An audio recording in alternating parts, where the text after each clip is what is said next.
Welcome to Planet of the Associations. I'm your host, Seth Kahn, and I'm Mark Levy.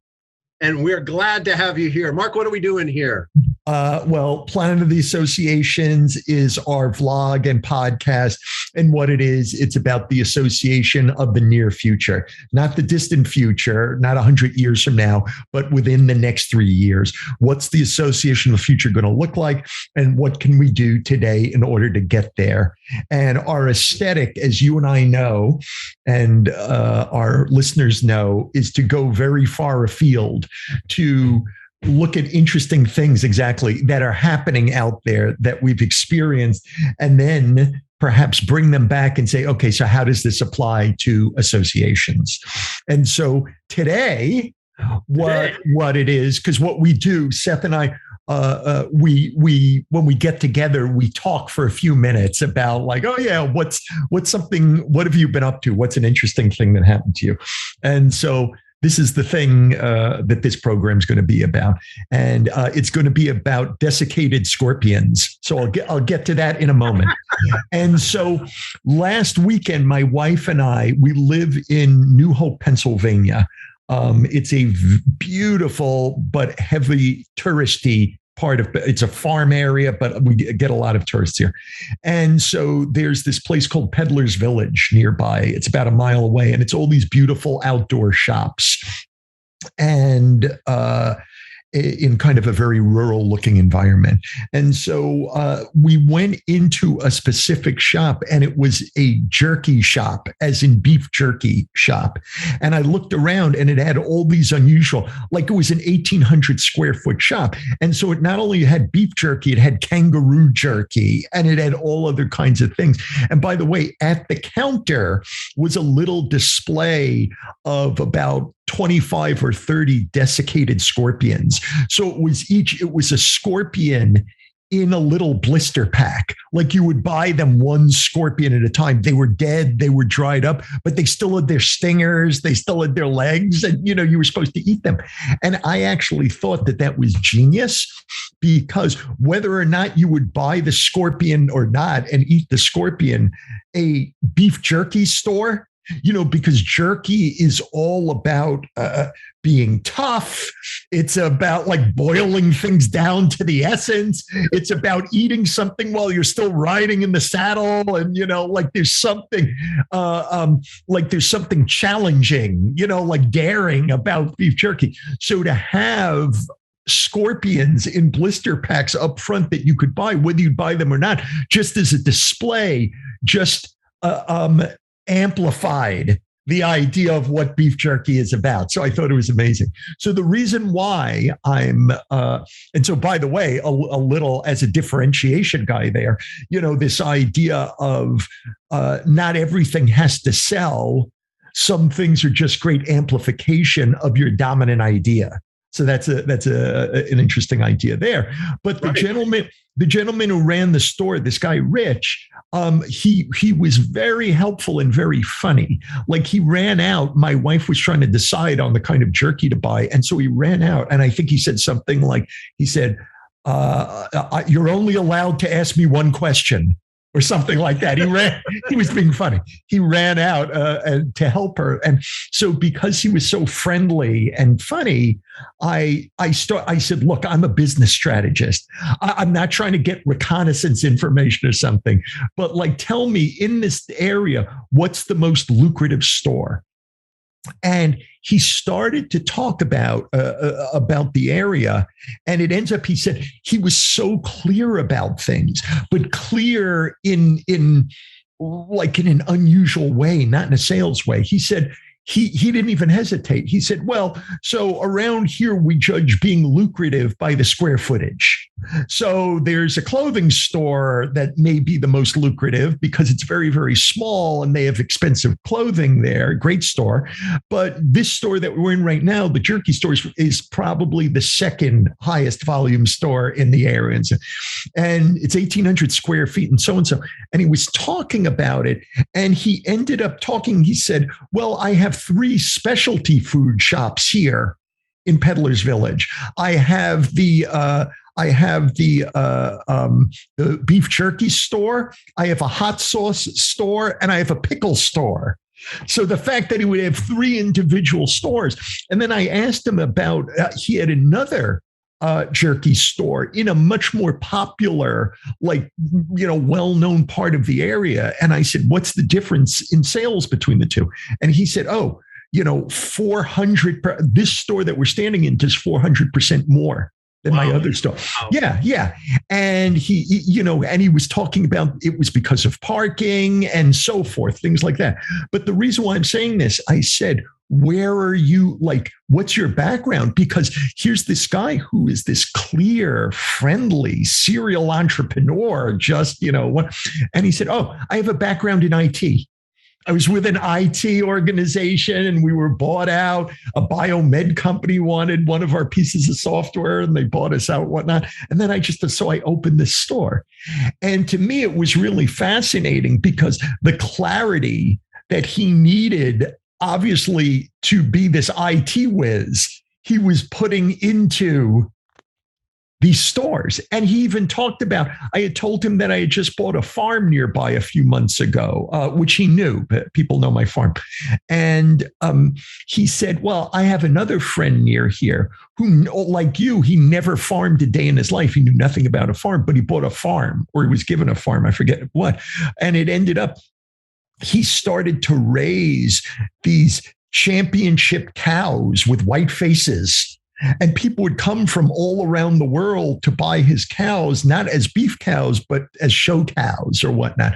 So it was all around this idea. The reason why we're talking about this right now, the reason that most fascinated you, because to me, when I started to talk about this, I said, this guy was amazing. He was so clear about what it is. And everything seemed doable. The way he talked about it, with his enthusiasm and his clarity, everything it's like he would just roll up his sleeves and do stuff. And it's like, oh yeah, I'll open up another specialty food store. And oh yeah, my friend, he knew nothing about this, but now people come from around the world. So to me, it was this idea of the enthusiasm and clarity. But the thing that you thought was most interesting, Seth, was the idea of people coming into a space that they hadn't been before and excelling in the space. And actually, before I turn over to you, the mic, the way I just said that reminds me, Linus Pauling, the scientist in the 60s and 70s. I think he won 2 Nobel Prizes, and he won 2 Nobel Prizes in different fields. Like one was chemistry. They were related. They were science. It's not like one was chemistry and one was literature or something. They were both sciences, but they were very different sciences. And he had said something like he on purpose goes into new fields so that he is not imprisoned by the paradigms within an existing field, and he can think anew in a new field. Oh, I love that. Not imprisoned by the existing paradigms in a field. And that really speaks to me a lot of association leadership, at least those associations that are run not by people who are specialists in their sector, but by people who really have become entranced with the association business model. And, one of my close friends, Chris McEntee, was the CEO of the American College of Cardiology, the American Institute of Architects, and the American Geophysical Union, 3 very different organizations. And in all 3 organizations, she was able to lead major transformations. She strikes me as somebody who comes in from the outside and is able to see things and then, tinker with the model and get it to do something wholly new. And in fact, when you were talking, it made me think of the one of the first association gigs I ever had, which was with an organization that at that time was called, I believe, the International Association of Corrugated Converters. I hope I have that right. Corrugated, for the uninitiated, is cardboard, but people in that space would never call it cardboard. That's verboten. You would call it corrugated. And when I was working with them, the family-owned businesses that manufacture cardboard in the United States were getting eaten alive by China.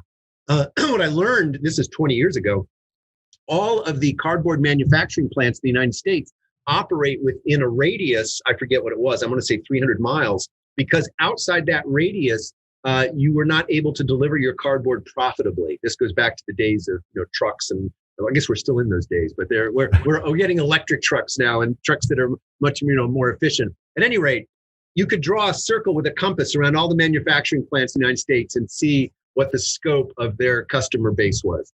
And China was able to compete radically. They could stick an integrated circuit chip, wrap the cardboard in plastic, and deliver it to the customer for less than what a family-owned business could. There were these two guys, though, young guys, graduates from some big university like Harvard, who had money in their pockets to burn and said, let's buy a business and make it profitable. So they went looking, they were agnostic about what the sector would be. And they found the cardboard sector, the corrugated sector. And they bought this corrugated factory in Baltimore. And I went to visit it. And what they did was they completely overhauled it with the management methodologies and protocols that they had learned in college. And they made it extremely profitable. So, for example, they gutted the cafeteria and turned it into a learning room, taught everybody accounting, and then did open book management.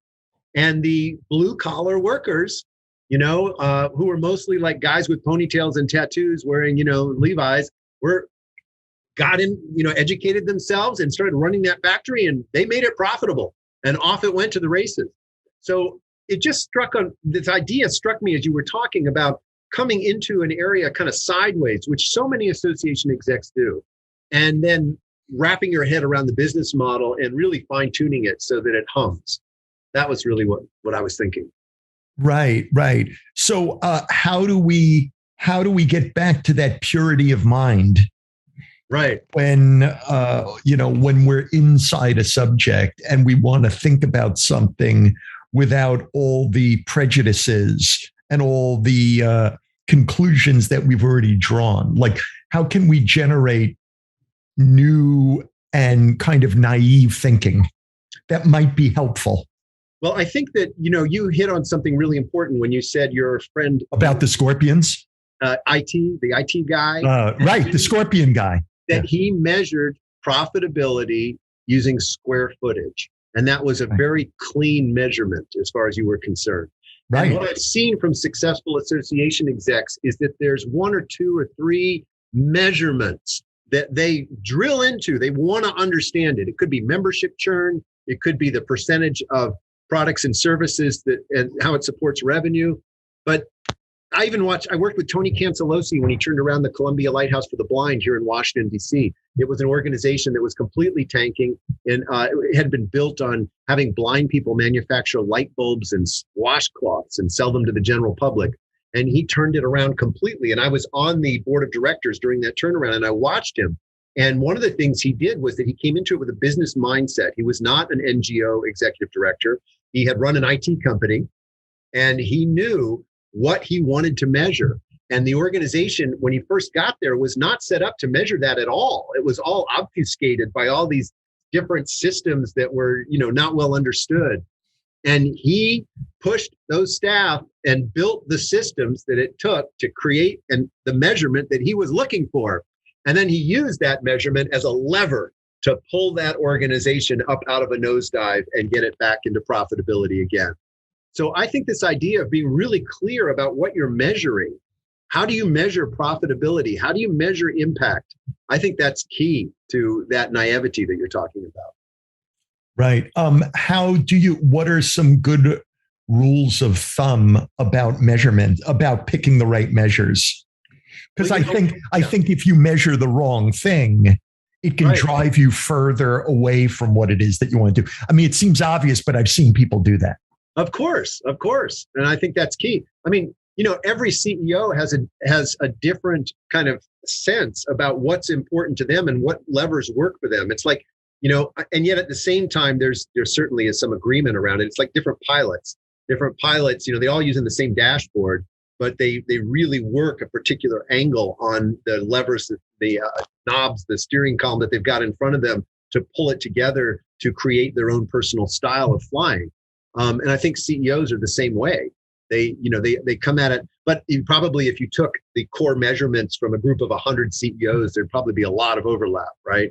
So how do you know that a business is in trouble? Like if you're losing more members than you're putting on every year, right? Or if your revenues are down, if you have no dashboard, that's a problem, right? Like, how am I supposed to know, how am I supposed to really run this thing?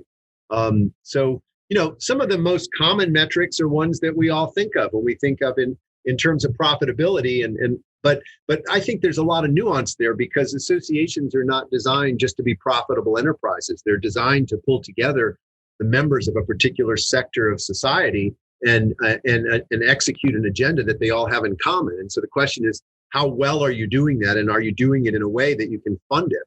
Right. Right. I know that years ago, I did the keynote speech at the Seth. It's an unfortunate acronym for that organization, Seth. It was the Scientific Society Executive Directors. I forget, Council of Executives of Scientific Societies or something like that. And I did an informal poll in the audience. There were about 120 execs there. And what I discovered was that they split neatly into two groups. There was the group that saw their organization as a business. And, the idea of nonprofit was just a tax status. It said nothing about profitability. And they were out to make as much money as they could and plow it back into the business so that they could have more programs and services and such. And then the other half were much more interested in impact. And the revenue was a support mechanism for impact. It was not a primary driver for them. And they were open to alternative models of impact, for example. And while it's kind of yin and yang. I mean, you can't have impact without revenue. You can't have revenue without impact. But the emphasis was stark. They were leaning in one direction or the other. Right. Beautiful. You said something about for the blind. I'm always sensitive because I have bad eyesight. So I'm always very sensitive to that stuff. And it reminded me, this is not about measurement at all, but this is kind of like back to the desiccated scorpions. Whether you eat them or not, they're worthwhile at a beef jerky store to have them, right? Because they're a challenge in the same way, right? The idea of the jerky. They underline a certain idea about life. So because you mentioned sight, I had read an article a couple of days ago about 100 miles away from me in Pennsylvania. There's a children's ophthalmologist or optometrist. I don't know the difference. Forgive me, the association, if you're listening. It's like, what? You don't know. But so they help children who have eyesight problems and they have glasses or so. And the children, apparently they come in and sometimes they're very scared and, it's very uncertain. And the woman who runs the store, she has a cat. I can't remember the cat's name. It's a very genteel, cute name.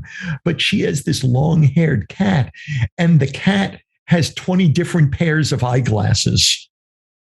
And so she puts eyeglasses on the cat, and the cat walks in. And by the way, the cat so loves the eyeglasses that often the cat doesn't want her to take them off. Like the cat will move away. It's like, I think probably because everyone dotes on the cat when she's wearing eyeglasses. So it's good feedback for her. But anyway, this cat comes out with one of the 20 different pairs of eyeglasses, and the children who were in tears, they were crying, they were hysterical. Suddenly they're like enamored with this cat. And now they want the eyeglasses because the cat has the eyeglasses and they so love the cat. And by the way, some of the eyeglasses that the woman sells, because people have various problems like lazy eye, so they'll have a patch on an eye patch over one of the lenses to help to correct it or so. So this cat, some of its eyeglasses also have eye patches over it. And so the cat comes around. So the reason why I'm saying this is, here's this thing that sounds like a gimmick, or it seems like a gimmick, right? With the scorpion, this seem eye patches for scorpions. That's my new idea. That's not right. But here's this thing, this cat. I mean, obviously they're not real glass. I mean, they're real glasses. They're made out of plastic, but they don't have any kinds of real lenses in them. Right. Here's this cat who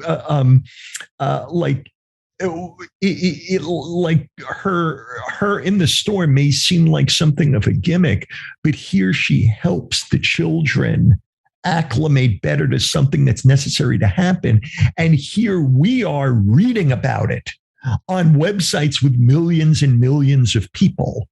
right? So the reason why I'm saying that is that sometimes, and I can't underline this enough, sometimes something that may seem fun yet frivolous, I see businesses don't do it. They don't think in that realm. And the thing that you might think of as like this frivolous side idea is the thing that people grab onto. Wow. And that's the reason why people want to deal with you, because of this thing that you thought was tangential.